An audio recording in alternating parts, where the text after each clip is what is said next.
Halo, Assalamualaikum warahmatullahi wabarakatuh. Perkenalkan, nama saya Risa Fitriani. Saya mahasiswi dari Yayan Kudus, Prodi Tadris Ilmu Pengetahuan Sosial, Fakultas Tarbiyah dan Keguruan. Saya sendiri dari kelas Tadris Ilmu Pengetahuan Sosial A semester 6. Video kali ini saya buat untuk memenuhi tugas UAS mata kuliah Patologi Sosial. Dosen pengampunya yaitu Ibu Misro Sulaswari MPD. Ikuti terus ceritaku sampai selesai ya teman-teman. Nah, di sini saya akan menjelaskan pendapat saya mengenai COVID-19 dengan patologi sosial, yaitu kebijakan tentang pelarangan mudik. Patologi sosial adalah ilmu yang mempelajari tentang gejala-gejala sosial yang disebabkan oleh faktor-faktor sosial. Salah satunya adalah kemiskinan. Dampak adanya corona salah satunya merosotnya ekonomi masyarakat, banyaknya pengangguran, tindakan-tindakan sosial mulai bermunculan. Misalnya yaitu adanya pencurian. Bagaimana sih COVID-19 ini bisa masuk ke Indonesia? Nah, ikuti terus ya sampai selesai. Corona adalah sebuah virus yang dapat menyebabkan gejala influenza hingga pneumonia. Nah, virus ini diumumkan oleh WHO sebagai pandemi. Virus ini pertama kali ditemukan di daerah Wuhan, Cina, dan mampu menaklukkan dunia hanya dalam beberapa bulan saja loh. Hebat kan? Virus COVID-19 ini masuk ke Indonesia berawal dari adanya kontak WNI dengan warga negara asing yaitu Jepang yang saat itu menderita COVID-19. Diketahui mereka melakukan kontak yang cukup dekat sehingga negara Indonesia tersebut yang baru umur 31 tahun tertular COVID-19. Banyak sekali kabar bahwa corona sudah masuk ke beberapa orang hingga terjadi merebaknya virus COVID-19 di Indonesia sampai sekarang ini, menjadikan seseorang menjadi khawatir, gelisah, takut, dan cemas. Nah, saya setuju dengan kebijakan pemerintah, yaitu dengan adanya pelarangan mudik. Dan dampaknya apa yang terjadi ketika nanti mereka nekat mudik. Karena setiap hari melihat berita bahwa di Indonesia yang positif corona selalu bertambah menjadi 500 orang dan yang meninggal bertambah menjadi 50 orang. Bagaimana terus nasib rakyat Indonesia jika setiap hari terus-terusan nambah orang yang positif corona? Dan bagaimana juga nasib para tenaga medis yang setiap hari harus merawat mereka sampai sembuh? Kasihanilah mereka juga, karena mereka juga mempunyai keluarga di rumah masing-masing yang menunggu mereka pulang.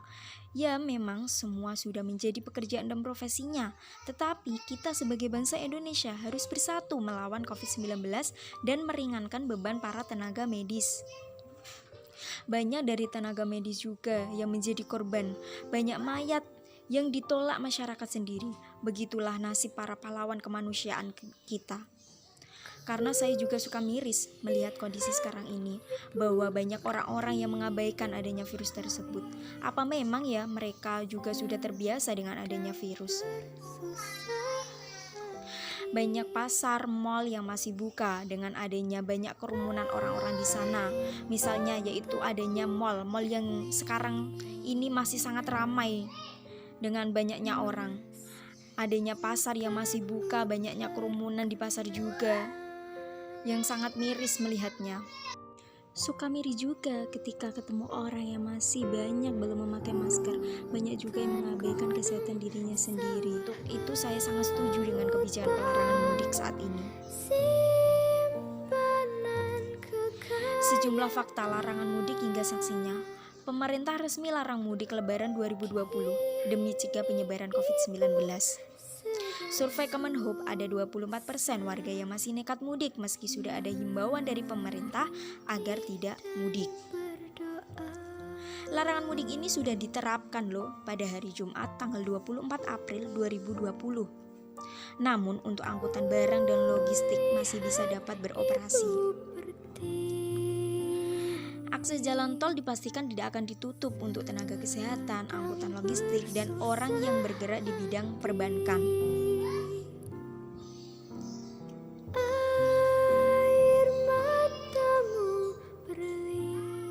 Sanksi berupa teguran ringan sampai sanksi paling berat, yaitu kurungan penjara maksimal 1 tahun dan denda uang 100 juta.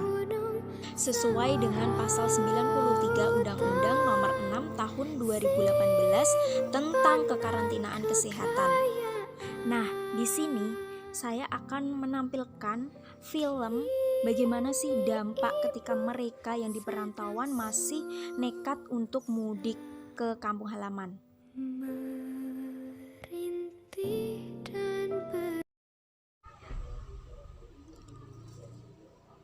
Malam itu ibumu telepon dari kampung. Akankah kamu mudik lebaran nanti? Namun kamu segera lebih sadar karena ada yang lebih gawat ketimbang mudik. Saat ini negara kita tengah diserang COVID-19 atau yang disebut dengan corona, virus yang berbahaya dan mudah menular. 8 dari 10 orang yang terjangkit virus ini tidak mengalami gejala. Kamu juga tidak tahu apakah kamu pembawa virus itu atau tidak. Apalagi COVID-19 bisa menular melalui orang atau barang yang terpapar olehnya. Bayangkan, jika kamu tidak sengaja menularkan COVID-19, virus sangat mematikan. Bagi orang yang lanjut usia, 1 dari 4 orang berusia 60 tahun ke atas akan meninggal jika terpapar. Sementara kamu yang masih muda lebih beruntung karena 1 dari 100 orang usia muda beresiko meninggal jika terpapar. Namun, sanggupkah kamu mengambil resiko itu?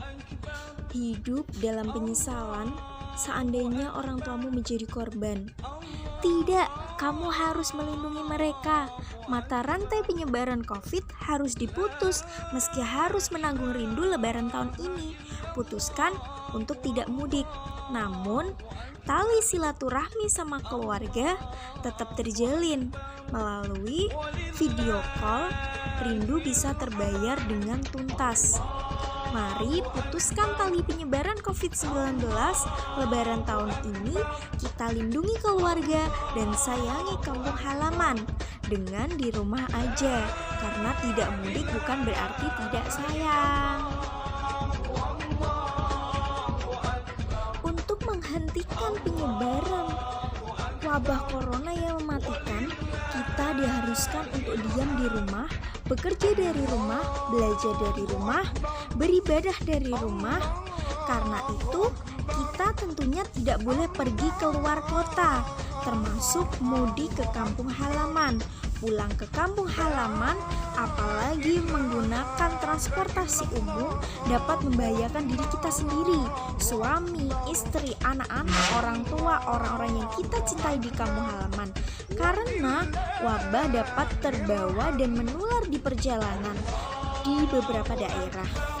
Sudah diterapkan kebijakan bahwa orang yang baru datang dari luar kota atau luar daerah dikatakan dalam kategori orang dalam pemantauan dan diharuskan menjalani karantina selama 14 hari.